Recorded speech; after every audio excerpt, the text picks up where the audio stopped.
विधेयकाच्या अधिसूचनेच्या विरोधामध्ये सदावर्ते कोर्टात जाणार आहेत। लवकरच कोर्टाचं दार ठोठावणार असं गुणरत्न सदावर्ते यांनी म्हटलंय। तर सरकारचा अध्यादेश कोर्टामध्ये टिकणार नाही असं छगन भुजबळ यांनी म्हटलं। झुंडशाहीनं कायदा बदलता येणार नाही असं भुजबळांनी म्हटलं आहे। माझे मराठा भाऊ जे म्हणजे ईडब्ल्यूएसच्या आरक्षणाचे लाभदायक आहेत, ते लाभापासून कोणी त्यांना वंचित करण्याच्या दृष्टीनं उभारलेलं हे आंदोलन होतं असं मी समजतो।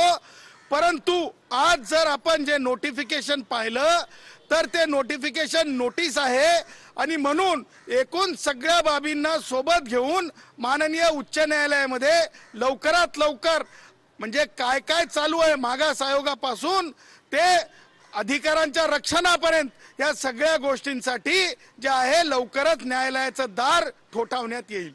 माझं स्वतःचं मत असं आहे की हे सगळे सोयरे जे आहे हे कायद्याच्या कसोटीवर अजिबात टिकणार नाही असं माझं मत आहे। एक तर अशा रीतीचे झुंडशाहीने अशा प्रकारचे नियम कायदे हे बदलता येत नाहीत।